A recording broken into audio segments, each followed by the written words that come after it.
Setelah aku tahu cerita ini nih bener-bener bikin aku penasaran banget di mana villanya. Jadi ini tentang villa angker di puncak. Sebagai orang yang sering, ya bisa bilang cukup sering ke puncak buat healing dengan budget yang masih dibilang affordable ya. Kita liburan bentar, biasanya kan kita nginep di hotel, villa gitu di daerah sana atau di resort. Tapi jangan sampai ketemu villa ini. Karena cerita dari narasumber ini, dia tuh sampai-sampai anaknya kepalanya bocor. Anda warga Jabodetabek atau dari manapun yang pernah ke villa di puncak, apakah pernah mengalami hal serupa? Dengerin aja, ceritain sampai habis. Dengerin. Kalau kamu punya clue di mana villanya, nggak usah ditulis di kolom komentar, nanti yang lain tahu, tapi boleh DM aku. Biar aku antisipasi. Ada, antara ada dan tiada.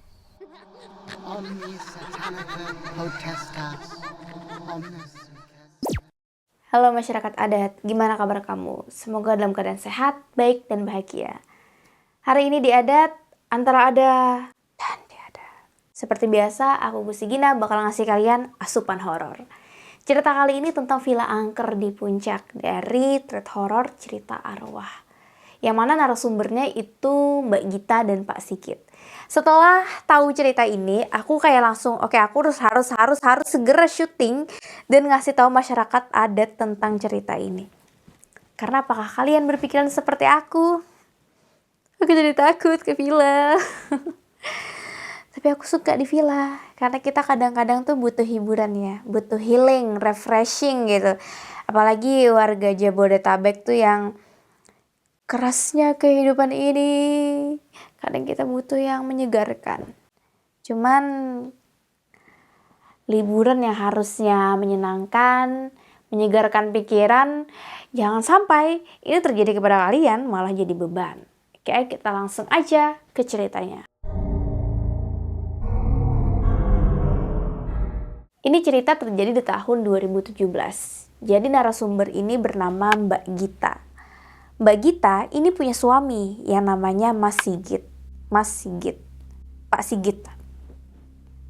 Jadi Pak Sigit ini memiliki profesi sebagai ojek online. Ojol. Nah, Pak Sigit itu tuh tipikal orang yang bisa dibilang humble, friendly, dan aktif ya. Selain aktif narik-menarik penumpang alias ngojek, beliau juga aktif dalam kegiatan-kegiatan sosial, termasuk juga kegiatan yang ada di komunitas ojol. Jadi dengan begitu beliau mendapatkan banyak sahabat nih. Dan ya biasanya dengan silaturahmi itu juga bikin kita siapa tahu rezeki kan dari hasil silaturahmi kita ke orang-orang. Hingga suatu hari di tahun 2017 menjelang akhir tahun, liburan akhir tahun tepatnya, komunitas ojol yang diikuti sama Pak Sigit ini berencana melakukan gathering. Nah, gathering ini rencananya di Sukabumi. Banyak nih agenda-agendanya. Wah, Pak Sigit sama Mbak Gita nih excited banget. Yes, kita bakal healing gitu. Udah lama kita butuh nih. Tapi entah kenapa beberapa waktu kemudian ternyata jadwal buat gathering di Sukabumi itu malah bentrok sama jadwal anggota ojol yang lain. Jadi ada banyak yang sibuk inilah, ada agenda itulah, biasa. Orang yang banyak rencana biasanya berujung wacana. Siapa di sini yang kayak gitu? Atau yang punya teman-teman kayak gitu? Atau kamu sendiri yang suka bikin rencana berujung wacana? Balik lagi. Rencana gathering di Sukabumi hanyalah wacana, alias dibatalkan. Pak Sigit ini sebenarnya sedih ya, kayak wah sayang banget, padahal udah berharap banget nih buat gathering di sana, bakal refreshing. Akhirnya Pak Sigit ini kan punya sahabat nih, namanya Pak Eko sama Pak Wasidin. Pak Sigit berinisiatif biar nggak sedih-sedih banget karena gatheringnya nggak jadi. Jadi Pak Sigit nih ngajakin Pak Eko sama Pak Wasidin buat mini touring gitulah ke Bogor, ke Puncak, sekalian nginep ya 2-3 hari lah ya gitu. Masing-masing sama keluarga. Jadi kayak 3 keluarga bareng-bareng liburan. Rencananya tuh kayak gitu. Begitu rencananya. Pak Sigit ngajakin Pak Eko sama Pak Wasidin, mau nggak nih kita bikin acara sendiri aja, ya mini touring ala-ala kita aja gitu. Terus Pak Eko sama Pak Wasidin ternyata excited banget dan mereka tuh mau gitu. Oke, jadiin. Jadi langsung janjian lah mereka. Berdasarkan kesepakatan ya, mereka ini bakal ngumpul di Cawang nanti jam 5 subuh. Terus sampai di Bogor itu bakal nyewa villa maksudnya. Nyewa villa bareng-bareng. Sampailah di hari H ya, mereka nih mau berangkat mini touring tadi. Jadi titik kumpulnya itu di jembatan halte Cawang, sekitar jam 5 subuh, abis sholat subuh. Nah jam 5 tuh udah pada ngumpul semua tuh, sama keluarganya masing-masing. Jadi totalnya ada 3 motor nih. Yang pertama keluarga Pak Sigit tentunya sama Mbak Gita. Pak Sigit, Mbak Gita punya 2 anak. Yang pertama ada Aslan berusia 5 tahun, terus ada Lintang berusia 1,5 tahun, masih batita. Terus yang kedua itu ada Pak Eko dengan istrinya, dan istrinya ini lagi hamil gitu, usia kehamilan sekitar 5-6 bulan. Nah terus ada Pak Wasidin dengan istrinya dan anaknya yang berusia 7 tahun. Udah lah nih masing-masing ya formasi. Berangkatlah mereka. Saat berangkat itu kan jam 5 masih agak gelap ya. Maksudnya belum terang gitu, belum pagi. Berangkat.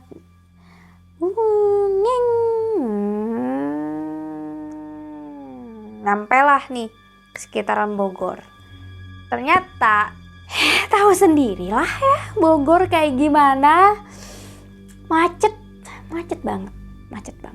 Dan macet udah pagi, udah mulai panas. Suasananya udah gak enak banget. Nah kebetulan nih Pak Wasidin itu tuh emang orang asli Bogor. Walaupun dia asli Bogor, dia udah lama banget nih tinggal di Jakarta. Artinya dia tuh banyak tahu jalan di Bogor, termasuk jalan-jalan alternatif. Posisinya tuh udah siang, masih kejebak macet banget. Kalau kalian pernah wisata ke Bogor, apalagi saat weekend dan hari libur, tahu kan macetnya kayak gimana. Astagfirullahaladzim, disinilah kesabaran kamu sebagai manusia diuji. Ini juga yang dirasakan sama rombongan Pak Sigit.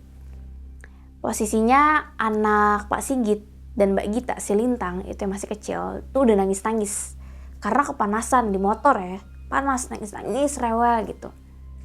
Istrinya Pak Eko itu kan lagi hamil ya, dan di usia 5 bulan 6 bulan tuh biasanya kayak agak beser gitu loh, dikit-dikit mau pipis. Jadi dia nahanin pipis. Aduh aku ngebayangin nih gak enak banget, karena aku juga ke puncak biasanya naik motor. Kalau macet tuh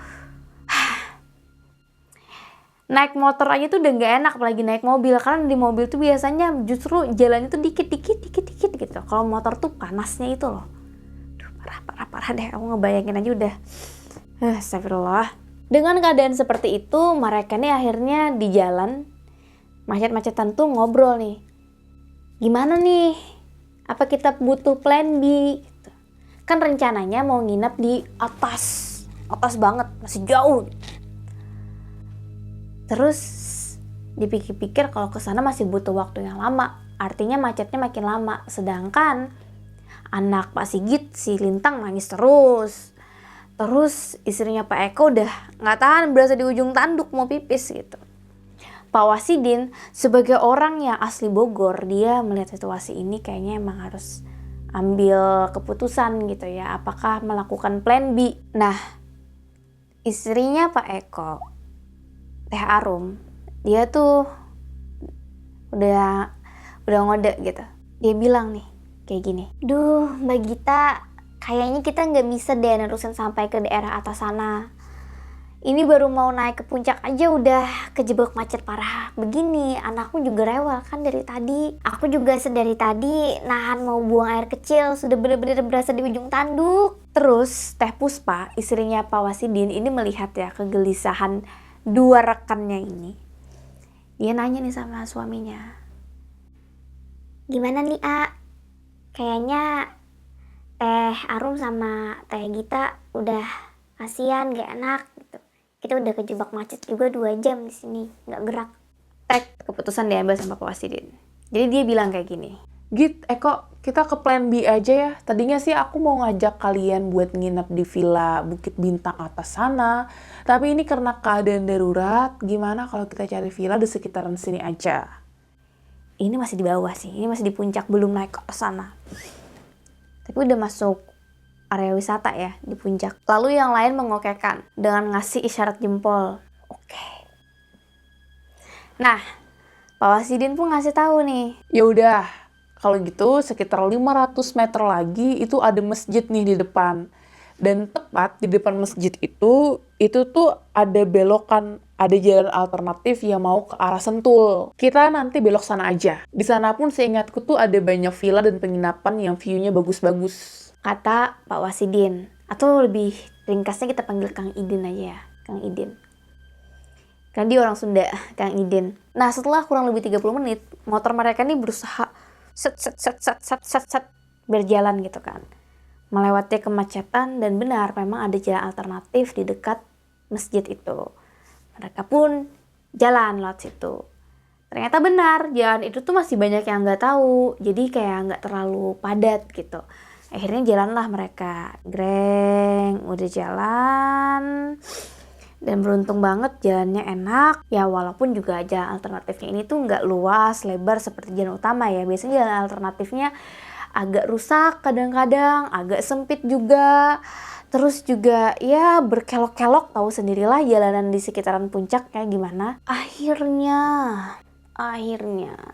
setelah jauh perjalanan dari subuh ke penatan di macet, pemandangan di hadapan mereka tuh udah terbayarkan dengan wow, hamparan kebun teh yang cakep banget, ijo banget, aduh enak banget sih. Terus juga ada beberapa rumah warga ya, biasanya di sekitaran kebun teh.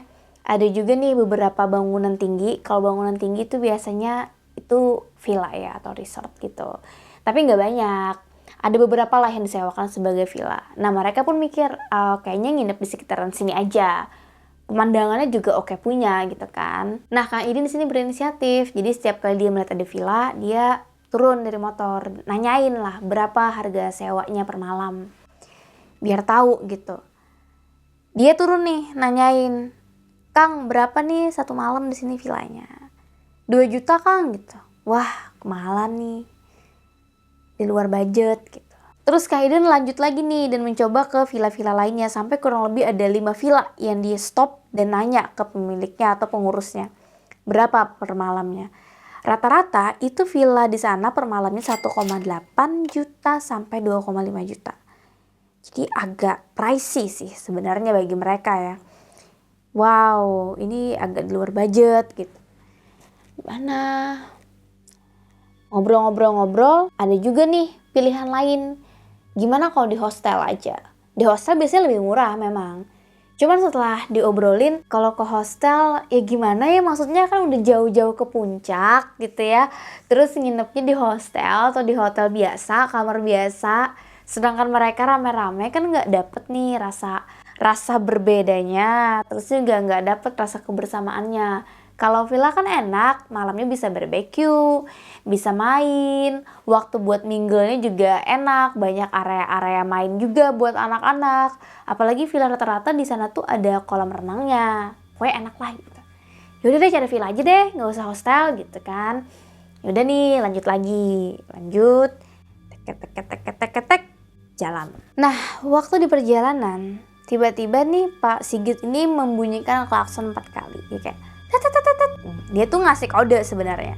Terus menunjuk tuh sebelah kanan. Kang Idin yang lihat, paham, oh mungkin itu ada villa. Terus dia, oh iya emang ada villa. Kang Idin turun nih, nanyain. Berapa Kang villanya untuk 3 hari 2 malam? Nah ternyata murah nih di sini, murah. Jawaban pengurus villa, seperti ini. 1,8 juta aja Kang. Di dalam ada 4 kamar tidur, 2 kamar mandi, ada biliar, terus juga ada kolam renang juga. Kata si pengurusnya. Nah, 1,8 juta bisa dinego nggak nih gitu kan. Kang Idin terus mencoba nego. Akhirnya nego. Hebat nih Kang Idin. Bisa deal di 1,5 juta. Mereka pun deal 1,5 juta. Akhirnya rombongan ini menginaplah di villa 1,5 juta itu. Nah, si penjaga villa ini kita sebut aja namanya Mang Cecep ya. Jadi dia ini membukakan gerbang pintu. Setelah dibuka itu kita bisa melihat nih villa ini tuh terdiri dari 2 lantai. Terus bangunannya itu kayak gaya-gaya tahun 1990-an. Berwarna putih. Tapi walaupun begitu ya, rumah villanya tuh terlihat kokoh, bersih dan juga terawat. Oke lah walaupun terlihat lama. Atau mungkin konsepnya aja gitu kan, konsep vintage gitu. Terus Mang Cecep nih ngasih kunci nih. Ini kuncinya mas, nanti kalau ada apa-apa silakan telepon atau WA saya saja. Saya akan kembali ke sini 3 hari kemudian pas kalian check out. Oke ya, dah nih, serah terima kunci.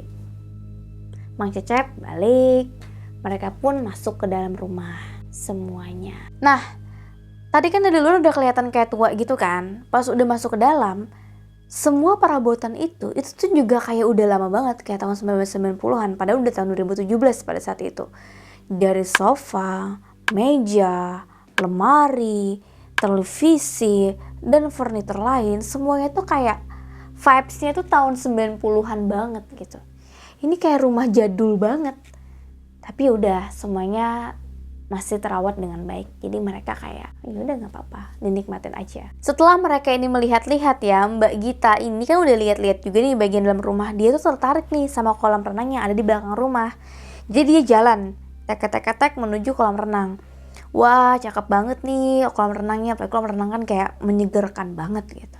Terus Mbak Gita nih terpesona lah dengan pemandangan di sana. Dia sesekali juga memainkan air kolam renang dengan tangannya.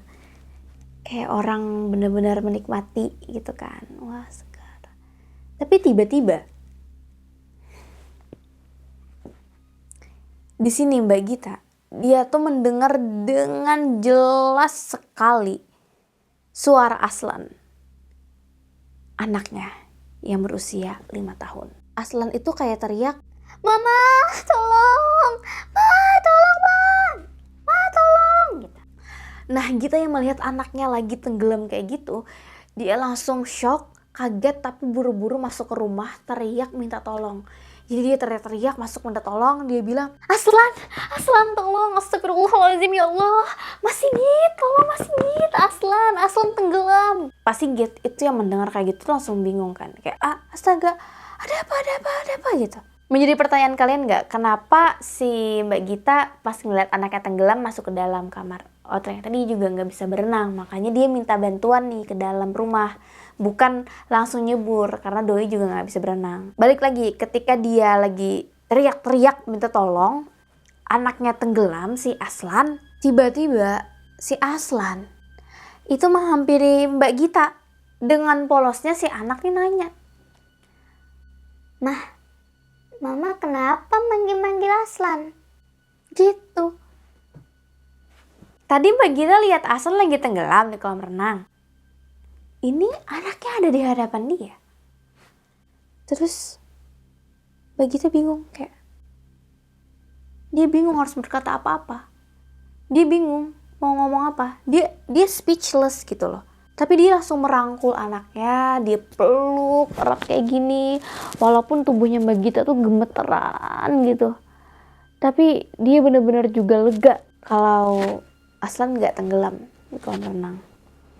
Nah, di saat yang bersamaan juga ya, anaknya Mbak Gita nomor 2 si Lintang itu lagi nangis. Jadi menangis keras gitu. Nangis keras dan digendong-gendong nih sama si Pak Sigit biar ditenangkan gitu kan. Pak Sigit ini berusaha menenangkan Lintang. Jadi kayak, Kenapa sayang? Yuk kita keluar yuk jalan gitu. dibawalah nih ke kolam, sekitaran kolam biar melihat pemandangan. Waktu di sekitaran kolam si anaknya ini nih kayak mulai tenang, mulai senang. Nah, Pak Sigit mikir, oh kayaknya si Lintang suka air. Jadi dideketin nih Lintang nih ke dekat kolam renang, dimain-mainin air gitu tangannya. Tapi tiba-tiba si Lintang itu tuh langsung kayak gini. Cuh. Itu dia, kata dia. Terus gitu. Nutup mukanya. Penasaran dong Pak Sigit, kenapa? Karena Pak Sigit tahu tiap kali anaknya nutup muka, artinya si Lintang tuh lagi ketakutan. Apalagi si Lintang ini lagi nunjuk-nunjuk sesuatu, tapi Apa yang ditunjuk sama dia? Kata Pak Sigit ya, buat ngobrol sama si Lintang. Adek kenapa? Adek takut. Tadi Dede ngomong apa sih, Dek? Itu apa, Dek? Itu kata Pak Sigit. Tapi namanya anak 1,5 tahun belum lancar ya ngomong. Ya begitulah kalau diajak ngobrol. Udahlah, selesailah saat itu. Sekarang menjelang maghrib. Saat itu menjelang maghrib tubuh Teh Arum itu tuh mendadak menggigil. Jadi dia sakit nih. Dia sakit, terus juga Mas Eko suaminya juga mulai panik ya, tiba-tiba istrinya sakit, pada istrinya lagi hamil gitu. Kemudian Pak Eko dan Kang Idin memutuskan buat keluar nyari makan malam sekaligus ke apotik buat nyariin obat si istrinya Pak Eko. Karena dia lagi sakit gitu kan, mungkin kecapean di jalan kali ya. Tadi panas-panasan, macet-macetan juga gitu kan. Udahlah, berangkatlah mereka nih buat nyari makan dan obat. Nah, saat Pak Eko dan Kang Idin ini keluar, Pak Sigit ini nih masih nenangin si Lintang yang sedari tadi masih rewel juga, masih nangis-nangis, pokoknya cerewet deh. Terus juga Mbak Gita dengan Teh Puspa itu nemenin Teh Arum, karena Teh Arum tuh lagi sakit dan lagi hamil kan, jadi mereka nemenin gitu. Mereka sibuk masing-masing kan, jadi sampai lupa nih Aslan dan Timo itu anaknya Kang Idin, mereka tuh main sendiri gitu, nggak diawasin. Sampai akhirnya Timo ini nih nangis kenceng, nangis kejer gitu. Karena mereka sibuk masing-masing, mereka tuh sampai lupa ada Aslan dan Timo yang lagi nonton TV, yang mainnya tuh nggak diawasin sama orang tua gitu kan. Jadi sibuk nih dengan kegiatan masing-masing yang tadi. Tiba-tiba, preng! Suara bunyi piring pecah, piring jatuh. Langsung kan, apaan nih? Karena suara tadi tuh kencang banget, otomatis Teh Puspa, Teh Gita itu keluar buat ngecek ada apa. Waktu mereka keluar, buka pintu, betapa kagetnya Teh Puspa dan Gita. Mereka ngelihat Timo, kepalanya tuh udah, darah tuh udah bercucuran, kayak udah meluncur darah tuh kayak berdarah-darah, jidatnya. Terus juga si Timoannya udah nangis kejer. Teh Puspa, ibunya tuh langsung meluk. Karena juga kaget kan, kenapa ini anaknya. Terus berusaha untuk diobati secepat mungkin. Dan di sana nggak ada Aslan. Mbak Gita bingung, apa yang terjadi? Kenapa ini gitu kan? Ada apa ini? Mbak Gita langsung berusaha bergegas menggerakkan tubuhnya mencari Aslan. Dia teriak-teriak, Aslan, Aslan gitu. Nyari sampai ke lantai 2. Dan di lantai 2 akhirnya ketemu nih sama si Aslan. Si Aslan itu dalam posisi mematung mengarah ke pohon jamblang di luar. Jadi dia cuma diam kayak gini. Kayak aneh banget gak sih? Ini anak kenapa gitu. Terus gak lama kemudian Kang Idin dan Pak Eko datang dari luar. Ketika dia datang, kaget lah ngelihat posisi anaknya udah berdarah-darah gitu ya. Lalu diceritakanlah nih, ceritakan sama istrinya. Marah Kang Idin, anaknya. Dia marah banget, dia bahkan kesal sama Pak Sigit dan Mbak Gita. Karena dia ngerasa gak bisa jagaan anak gitu kan. Dan anaknya si Aslan tuh bercanda keterlaluan sampai melukai, sampai bocor gitu dahinya, berdarah-darah. Jadi dengan emosi yang marah banget nih, belum semalam di villa itu, Kang Idin nih ngomong kayak gini. Sambil kayak marah-marah pokoknya. Sudahlah, kita pulang aja, Mah. Nggak bener ini. Mau liburan malah dapat musibah kayak gini. Bentak Kang Idin. Kang Idin marah-marah tuh di situ sambil ngemasin barang-barangnya. Jadi emang mau pergi dari rumah itu malam itu juga. Ngambek banget dia. Dia marah banget karena ngeliat anaknya sampai terluka gitu kan. Dan sementara itu ya Pak Sigit dan Mbak Gita nih merasa gak enak karena dia juga malu gitu. Walaupun mereka yakin gak mungkin Aslan melakukan hal seperti itu, memukul Timo. Tapi di sisi lain juga ada bukti nyata piring itu. Ya gimana mau mengelaknya gitu kan. Jadi biar gak makin runyam, Pak Sigit diam aja. Kang Idin, istrinya dan Timo pergilah keluar dari villa itu malam itu juga. Nah Aslan itu waktu ditanya apakah dia mukul Timo, dia bilang, aku gak mukul Timo, aku gak mukul Timo, aku gak mukul Timo. Dan dia udah disangka mukul Timo kan. Tapi ya gimana, walaupun dia mengucapkan itu sambil menangis-nangis, ya bukti itu ada gitu loh. bahwa dia mukul Timo. Pak Eko tuh udah berusaha ya untuk menjadi penengah di antara mereka, tapi tetap gagal karena Kang Idin ini udah terlanjur emosi banget melihat anaknya berdarah. Dia udah marah banget gitu. Terus di perjalanan berangkatlah nih Kang Idin sama anak dan istrinya. Akhirnya si Timo yang tadi mungkin diam gak menjelaskan apa-apa, dia ngomong di jalan. Dia bilang kayak gini, Ayah, tadi sebelum Timo dipukul Aslan, Timo lihat ada pocong ayah. Pocong itu serem banget, tapi nggak tahu kenapa pocong itu malah deketin Aslan. Dan tiba-tiba Aslan ambil piring ke dapur terus pukulin ke kepala Timo, kata Timo. Nah, pas mendengar penjelasan Timo ya, sebenarnya Kang Idin nih bingung. Dia bingung, ini bener apa enggak ya gitu. Tapi ini anak kecil yang bilang. Anak kecil agak sulit ya berbohong. Dia ngelihat apa yang dia lihat gitu. Dan kalau itu benar bisa saja Aslan itu mukul Timo karena tubuhnya dikendalikan sama pocong, sama hantu. Duh, ini villa berpocong namanya. Astaga. Ya udahlah. Terus kita berpindah nih ke keadaan di villa. Jadi di villa ini ya, si Aslan ini dia tuh kayak dikendalikan sesuatu yang aneh gitu kan. Jadi tingkahnya tuh memang aneh. Dia kebanyakan diam, tatapannya kosong gitu. Ya udah, sampai jam istirahat. Semua pada tidur, istirahat gitu. Hingga saat tidur, Pak Eko dan Teh Arum, istrinya, awalnya mereka tidur bareng kan. Tapi tiba-tiba Pak Eko ini kebangun nih. Dan dia menyadari bahwa istrinya nggak ada di samping. Dan pintu kamar tuh terbuka. Pak Eko-nya bingung dong, mana istrinya? Dia langsung nyari istrinya, mana, nggak ketemu.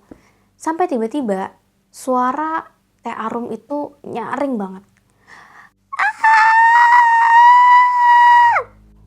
Kayak gitu kan. Karena berteriak sangat nyaring, Pak Eko pun langsung nyamperin. Oh, ternyata istrinya tuh lagi ada di dekat kolam. Nah, teriakan Teh Arum itu juga akhirnya membangunkan Pak Sigit dan Mbak Gita. Setelah Pak Eko ketemu dengan istrinya, langsung memeluk istrinya. Karena dia juga tahu ya istrinya sangat penakut, apalagi dalam keadaan hamil.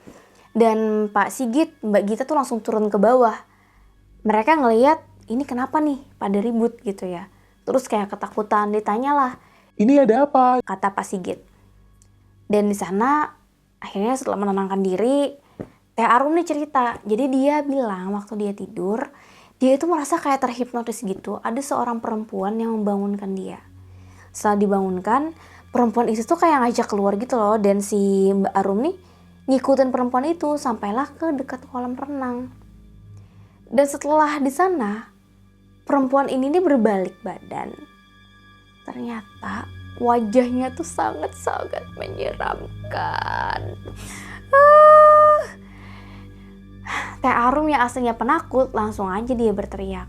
Jadi begitu kejadiannya. Wow, ini serem banget sih. Bahkan kata Teh Arum, wajah perempuan itu tuh mirip banget kayak kuntilanak gitu loh guys. Mereka pun udah kayak, wah ada apa nih, gak beresin dari tadi, kayak ada aja gangguan gitu kan. Dan gak lama kemudian ya, handphone Pak Sigit ini berbunyi. Ternyata yang nelfon adalah Kang Idin. Langsung buru-buru diangkat dong, diangkat. Di seberang telepon, itu Kang Idin udah ngomong dengan cepat, dengan serius, dia bilang kayak gini. Sebaiknya cepat kalian pergi dari villa itu adalah villa angker. Tadi anakku udah cerita semuanya. Cepat sekarang kalian keluar segera mungkin. Kang Idin tuh udah bener-bener cemas, terus juga mendesak, tapi gimana gitu kan. Kang Idin tuh dari suaranya tuh bener-bener khawatir sama teman-temannya, karena dia di sini udah terdengar yakin banget sama ceritanya Timo.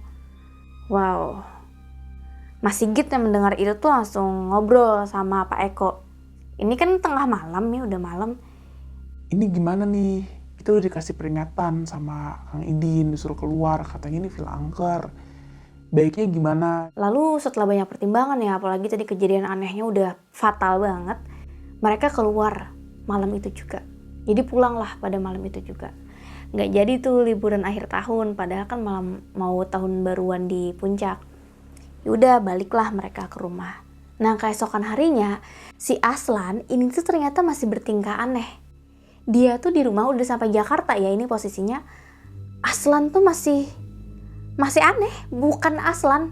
Masih suka melamun, Tatapan kosong. Si Lintang, adiknya, itu tuh juga masih suka rewel, nangis setiap kali dekat dengan kakaknya. Yang lebih seramnya lagi dari Aslan, selain dia bertingkah aneh, dia tuh suka ngomong kayak gini. Antar aku pulang. Aku mau bersama Bunda. Ini bukan rumah aku. Antar aku pulang. Tuh guys, serem banget. Akhirnya bingung juga kan Pak Sigit ini kenapa, ngobrol lah sama Pak Wasidin alias Kang Idin. Ini Aslan aneh banget. Terus kata Kang Idin ya udah diobatin aja gitu kan, siapa tahu ini ketempelan atau gimana. Akhirnya diputuskan nih bawa Aslan ke pamannya, karena pamannya Pak Sigit itu punya ilmu kebatinan lah ya, ngerti lah hal-hal kayak gitu. Berangkatlah ke sana sama Kang Idin ya, tek berangkat. Baru juga bilang, Assalamualaikum. si paman ini langsung bilang kayak gini, Waalaikumsalam. Kamu habis dari mana, Idin? Pulang bukannya bawa oleh-oleh, malah bawa pocong kecil. Astaga. setelah melihat Aslan, si pamannya Kang Idin ini langsung bilang kayak gini lagi. Anak ini nih ditempelin sama sosok pocong, tapi dari ukurannya tuh kecil. Jadi masih anak-anak. Bawa anak ini kembali ke rumahnya. Nanti sosok pocong itu akan keluar sendiri. Bawa kembali. Setelah dikasih tahu kayak gitu, otomatis Pak Sigit dan Pak Wasidin ini buru-buru ya. Udah kita harus kembalikan, kita harus balik ke villa itu dan bilang nih, ya udah kita harus kembali ke villa itu, bawa Aslan biar Aslan tuh kembali normal, alias ngembaliin si pocong itu, pocong kecil itu ya. Singkat cerita mereka balik nih ke villa itu dengan mobil ya, dan udah sampai sana Mbak Gita tuh disuruh di mobil aja. Mereka pun ketemuan nih sama Mang Cecep. Lalu Kang Idin ini nelpon sama pamannya tadi. Gimana? Kata paman Kang Idin, yang masuk ke dalam rumah itu cukup Pak Sigit, Kang Idin, dan Aslan bertiga. Nanti pas udah masuk di sana dibaca-bacain doa. Nah sebelum melakukan itu ya, Mang Cecep ini datang nih nemuin mereka. Dan di sini Pak Wasidin tuh udah marah-marah dia. Dia kayak bilang sama Pak Cecep, Ini villanya angker ya? Ini loh, anak saya tuh sampai bocor kepalanya, digangguin sama hantu di sini. Ini kenapa? Kenapa nggak bilang? akhirnya dijelaskan lah nih sama Mang Cecep terkait dengan villa ini. Wow, ini menakutkan banget sih guys. Jadi villa ini tuh dulu punya bosnya dia, konglomerat lah, bisa dibilang orang kaya banget, punya perusahaan perkebunan teh segala macam, pokoknya kaya banget. Sampai akhirnya gimana ceritanya nggak tahu, itu bosnya nih terlilit hutang, hampir bangkrut lah. Nah sang istri itu rupanya diam-diam dia malah membuat perjanjian dengan iblis ya, dengan setan yang disebut dengan pesugihan. Dan ternyata pesugihan itu menuntut nyawa, yaitu anaknya. Anak mereka itu akhirnya meninggal, tenggelam di kolam. Karena depresi, stres, anaknya meninggal dunia, sang istri itu bikin surat ngaku kalau dia bikin perjanjian dengan iblis gitu ya. Dia pesugihan dan anaknya tuh ditumbalkan gitu. Lalu istrinya bunuh diri di sana. Astagfirullah. Nah bosnya ini, sang ayah ini ya bingung gitu. Itu tuh terjadi ke keluarganya dia kan. Otomatis di rumah itu tuh ada dua tragedi. Yang pertama adalah pengambilan nyawa dari si anak sebagai korban tumbal. Yang kedua itu adalah sang istri yang bunuh diri. Gitu kan ceritanya. Semenjak itu akhirnya rumah itu tuh ditinggalkan, tapi dikasih nih kepada Mang Cecep sebagai karyawan kepercayaannya bosnya dia. Jadi dikasih gitu aja, yang penting pokoknya dirawat gitu kan. Dirawat tuh sama Mang Cecep dengan sepenuh hati, rumah itu kayak udah dilupakan aja segitunya, nggak diapa-apain. Nah buat biaya perawatan, Mang Cecep ini pun menyewakan sebagai villa. Ini lumayan lah uangnya gitu kan buat merawat rumah itu. Ternyata kata Mang Cecep itu tuh emang banyak tahu. Kayak turis-turis yang nginep di sana juga digangguin sama hantu-hantu di situ. Ya mungkin itu adalah hantu dari anak dan istrinya gitu kan. Yang melihat pocong kecil lah. Terus perempuan lah kayak kuntilanak. Serem banget. Nah, setelah mendengar cerita itu agak bergidik juga ya Kang Idin sama Pak Sigit gitu. Berarti cerita dari bosnya Mang Cecep, itu namanya Pak Ius, dengan istrinya yang bunuh diri dengan meminum racun, anaknya yang tenggelam di kolam renang, itu serem banget gitu. Si Pak Ius ini juga nggak tahu kemana, pokoknya dia pergi aja gitu setelah kejadian yang menimpa anak istrinya. Akhirnya ya udahlah, diputuskan buat mengembalikan si pocong kecil tadi alias anak yang dijadikan tumbal tadi. Seperti yang aku bilang tadi, Mbak Gita tetap di dalam mobil. Pak Sigit, Kang Idin, dan Aslan itu masuk ke sana, ke dalam villa. Setelah kurang lebih 15 menit dari dalam villa itu, ya dibacakan doa, akhirnya Pak Sigit dan Kang Idin ini keluar dengan Aslan. Aslan tuh terlihat lemah ya, katanya dia sampai muntah-muntah juga. Nah, menurut pamannya Kang Idin, itu tuh hal wajar, karena dia habis dikeluarkan si pocong kecil tadi, jadi udah pergi tuh dari tubuhnya Aslan. Itu kayak reaksi yang wajar gitu ketika ketika hantu menempel dan pergi. Ya udahlah, akhirnya mereka baliklah ke mobil dan pulang ke rumah. Jadi cerita dari Pak Sigit, Mbak Gita, dan kawan-kawan sampai di sini ya guys. Ya Aslan sih katanya semenjak saat itu dia tuh jadi penakut banget. Padahal dulu tuh dia bukan orang yang penakut, tapi karena pernah ditempelin sama pocong kecil gara-gara di villa itu, dia tuh tidur sendiri aja takut. Kasihan sih sama si Aslan, ibaratnya tuh psikisnya jadi terganggu kan. Pastinya sebagai orang tua, Mbak Gita dan Pak Sigit tuh pasti juga struggle banget menghadapi anak seperti itu. Ya semoga aja sekarang Aslan udah jadi anak pemberani ya, dan bisa melupakan pengalaman yang jelek itu. Ya gitulah ceritanya. Apa aku bilang, apakah kalian penasaran? Aku sih penasaran sama villanya, beneran deh. Aku biar nggak kesana aja, biar nggak zong gitu kan. Kalau misalnya main ke puncak, terakhir aku ke puncak itu bulan Maret, tapi aku nggak nginep waktu itu, cuman jalan doang. Wow, menyeramkan. Gimana guys menurut kamu ceritanya? Bagian mana menurut kamu yang serem abis? Menurut aku yang serem abis itu adalah ketika si Timo dipukul pakai piring. Karena itu sampai berdarah sih. Oke deh, sampai di sini dulu. Aku juga mau ngasih tahu buat kalian, kalau kamu punya cerita horor yang ingin dibagikan, mau aku ceritakan ulang seperti ini, atau kamu justru mau syuting bareng sama aku di studio, kamu silahkan cek description box. Di situ ada Google Form buat kamu yang pengen jadi narasumber. Nanti kalau cerita kamu terpilih, akan kami hubungi. Aku tunggu banget ya cerita-ceritanya. Aku yakin masyarakat adat di sini pasti punya banyak cerita. Oke, sampai di sini dulu cerita kali ini. Sampai jumpa di video selanjutnya. Bye-bye. Hai guys, thank you udah nonton video ini sampai habis. Jangan lupa untuk di-subscribe, nyalakan loncengnya, like, comment, dan share. Bantu aku untuk membangun channel ini sebagai channel nomor 1 penjelasan mengenai mitologi, horor, dan misteri.